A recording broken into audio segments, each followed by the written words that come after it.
Good Monday morning, friends. Mark Holmes here, of course, with my buddy Cowboy Joe Boo, as well as Joe Bear in the house. And as always, I want to thank you all for watching, commenting, subscribing, and being part of the Joe Boo Sports Report. Without you guys, as well as you ladies, you know that this literally does not work. So let's get open for business here. Let's wake up the football gods here on this Monday morning. Things are kind of quiet right now in Cowboys land. Right now we've had the rookie OTAs Friday, Saturday, and Sunday are now in the books. They've got their first taste of being a Dallas Cowboy player, and now's where the real work is going to begin, because now they're going to start working out with the veterans. The Cowboys seem to have gotten, this draft is not the sizzle draft that you know where you get the superstars, where you get your CeeDee Lambs and things, or your Micah Parsons. This is the meat and potatoes type team building draft that we've gotten here.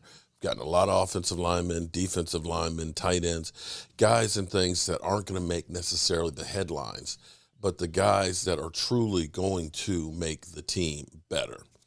My worries on the Cowboys for this season, still linebacker is thin, and the Cowboys apparently have some interest in Anthony Barr. Funny thing about Anthony Barr played 11 games last year, 6 games injured. A very long linebacker. He's 6'5". The length is something that Dan Quinn loves and covets on his defense. And the question will be is what kind of contract will it end up costing him? He's looking for a 1-year deal, somewhere around the neighborhood of about $8 million. Now, the Cowboys have gotten almost all the rookies, I believe, signed. I think it was 7 of 9 going into Friday. Before the rookies' money was taken out, the Cowboys had $15.9 million of cap room. It hasn't been updated yet, but they'll probably have about 8 or 9 left over. And in about 2 weeks from now, we'll end up getting another 10. So we'll have about $18 million worth of money. The problem with Anthony Barr, if he does want to get just a 1-year deal, it'll be a hard year, hard number. So it'll be that $8 million as opposed to if it's stretched out over a couple of years. For example, Bobby Wagner's contract is several years, the first year being only $2.5 million. The second year, I believe, is 9. So I think it's $12 million is what the first 2 years. After that, it escalates. But then you can put voidable years in there to be able to say, well, if it doesn't work out 2 years, I can get rid of you.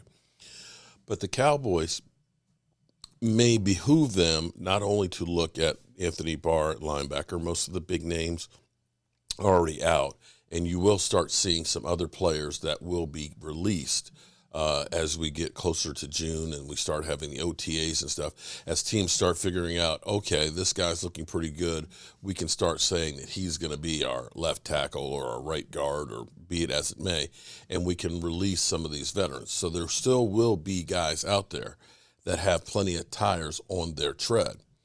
And one of the things that I hope that the Cowboys do that still worries me, I like what they did in the draft as far as Tyler Smith, and basically drafting the guy that they hope will eventually be the heir apparent to Tyron Smith and starting him out at guard.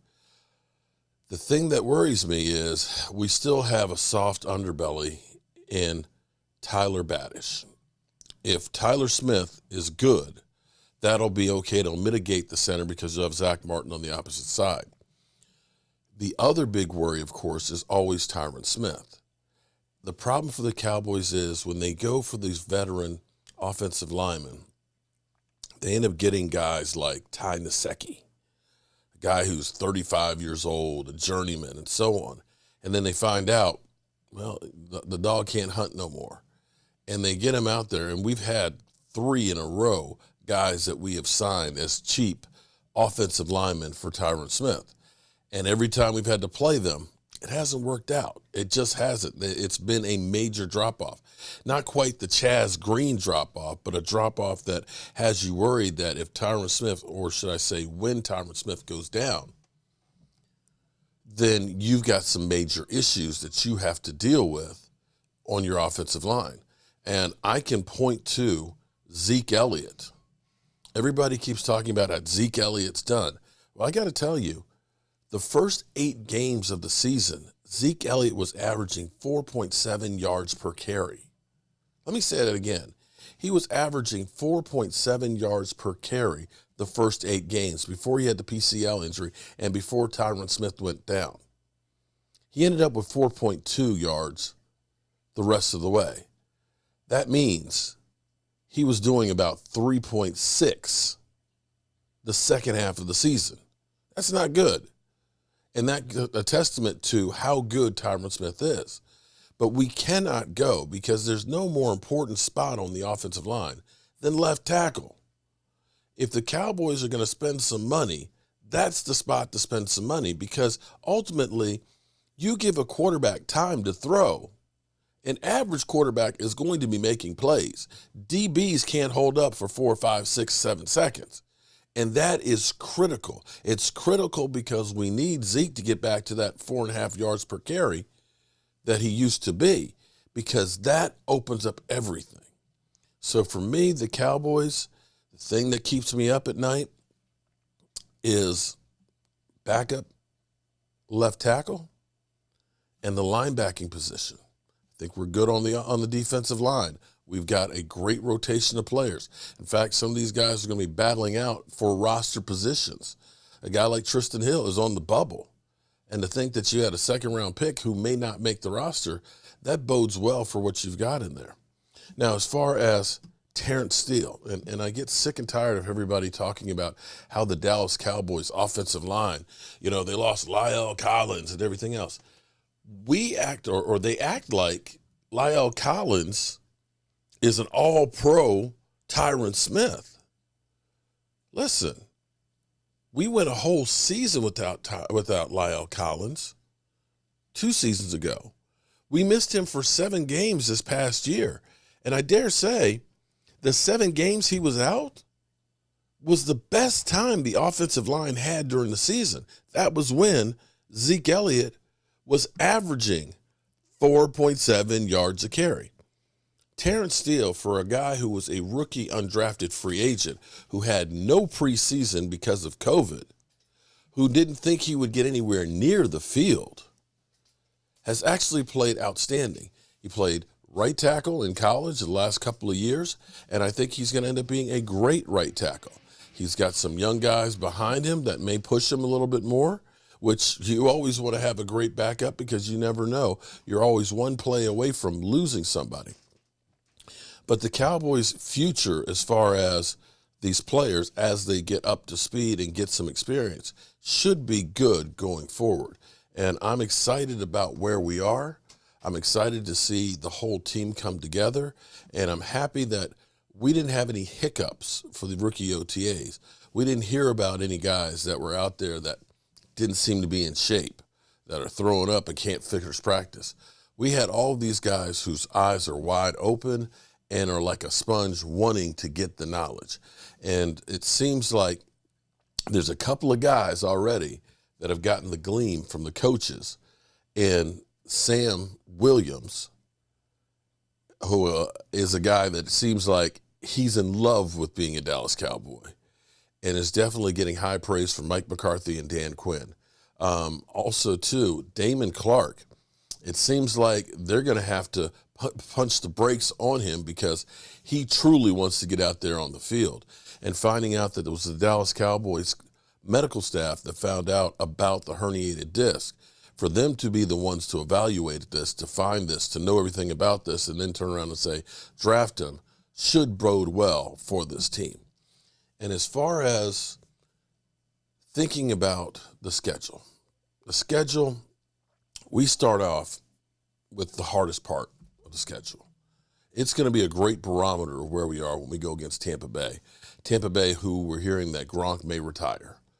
Tampa Bay, who is a year older. Tampa Bay, who is without Bruce Arians. Coming to Dallas as a season opener and the last probably opportunity to beat Tom Brady. I think about where we were starting that game, and Tampa Bay scored a lot of points. We were in a shootout with them. But I think about the Cowboys' defense, where literally there were so many new pieces that came in there that there was not the cohesion that we started getting later in the season.